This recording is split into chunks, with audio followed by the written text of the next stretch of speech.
Okay, so remember Grammarly? They're the browser extension that helps your grammar, and it was an amazing business. The product was used by over 40 million people. They even hit a $13 billion valuation in 2021, but have been trying to hold on ever since. And it turns out that the business was built on quicksand. Look, they face really stiff competition. They've got Microsoft Copilot on the enterprise side. They've got ChatGPT on consumer and also enterprise, and likely are going to be competing against the browsers themselves with like Chrome, Safari, and Perplexity's Comet as they roll out more tools within the browsers. And it's kind of the case here of being a great house, but on what has very quickly become a very tough block. So I'm really bearish on Grammarly, and I've spent a lot of time researching them, hanging out on Reddit where the users have really been saying how much the product has gone downhill and being pretty negative.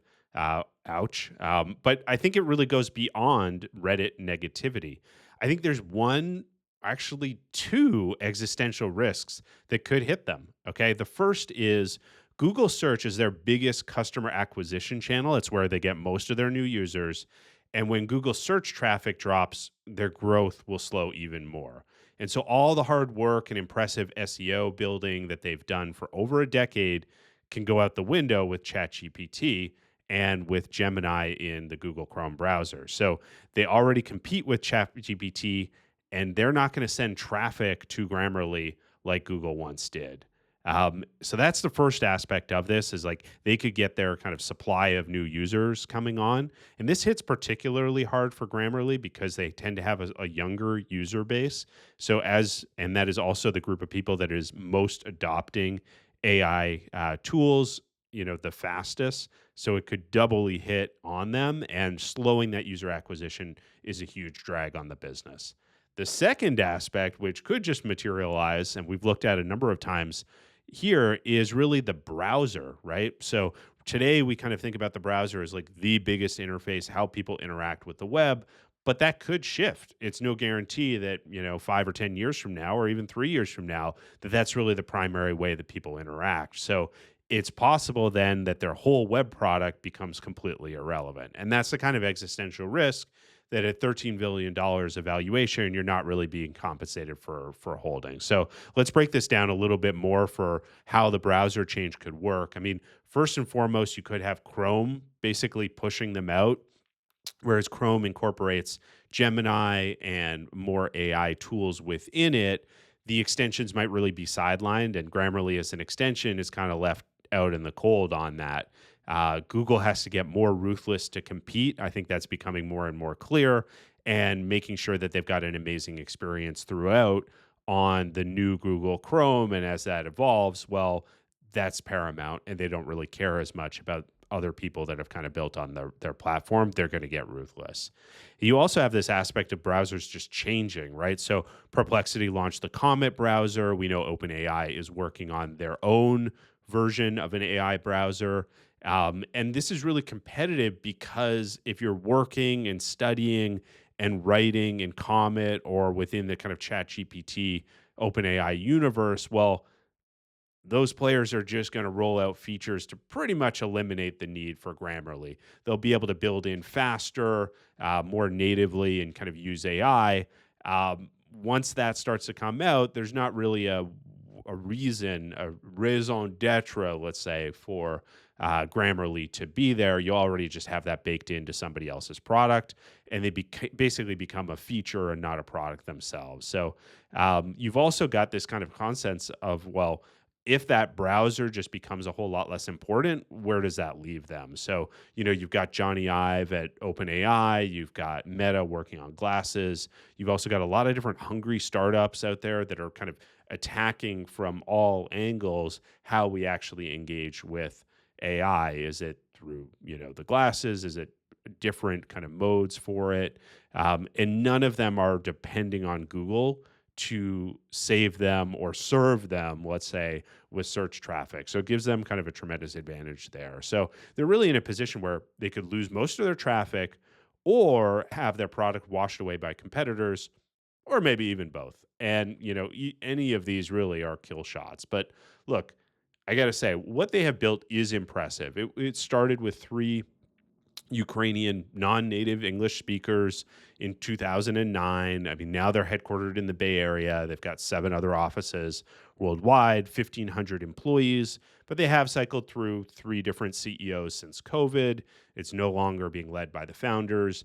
And Grammarly has kind of evolved from being a simple grammar browser extension to now what they're really terming an AI productivity suite. So they did take a $1 billion round earlier this year, but it's not a normal equity round. And I think this is really important. The valuation stayed at 13 billion, kind of their high water mark on paper, but it was a sort of revenue based financing where they draw money as needed and pay it back as they earn revenue. So it's not an equity round, but it does need to be paid back with interest. And it looks like the interest rate is somewhere between 12 and 14% per year.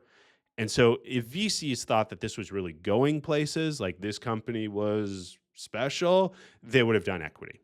Instead, it's debt, and that creates kind of different incentives and a much more complicated boardroom. And look, I've followed this product really over the past 10 years, watched it evolved, and checked it out for this video. And I watched some paid promotional videos that Grammarly had done with different YouTube creators, kind of comparing it to ChatGPT and Microsoft Copilot. For me, at least, there wasn't like a magic moment that the competition can't do or isn't already doing. And it does seem like it's not just me. There's a lot of negativity online on Reddit in terms of recent posts and looking at kind of how people also talk about Copilot, for example. It's much more positive. So it's not just generally negative. It's in comparison to other competing products. You see the dialogue being a lot more negative. And I do think that that's concerning for a consumer brand that's been around for that long. I don't like the marketing overall here. When you go to Grammarly's website, responsible AI is the first thing you see on the website. I mean, what does that mean? I mean, what is responsible? Is that like a teacher's pet is like responsible? Or is it like we won't go off the rails AGI style like Terminator? What was someone confused that Grammarly was actually building some sort of like huge super intelligence? I don't think so. Look, this is textbook product vision drift combined with a big slop of marketing drivel.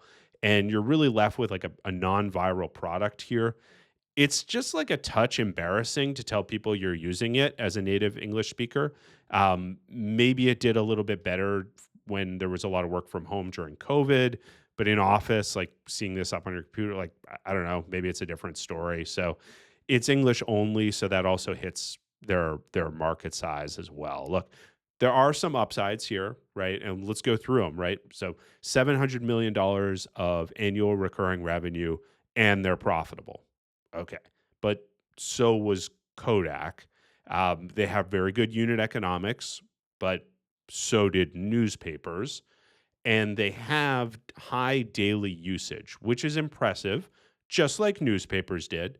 Although, how much of that activity is really activity, really actively using the product versus it just being there and reading what's on your screen and you don't use it. How much of it is US versus India usage? It's clear the growth has actually slowed for the daily active users. And, in comparison to someone like Perplexity, their growth is much faster for daily active users. So I think this usage story might not be quite as strong as the company's presenting here. They do also have a nice education vertical focus. How students learn and teach, though, as we get into the next couple of years, like that could really, really change.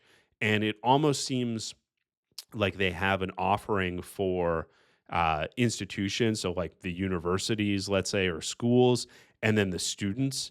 And it's almost setting up this like spy versus spy. Like we'll help you to see when students have used AI, and then we'll help you to use AI, and somehow that's all going to work out.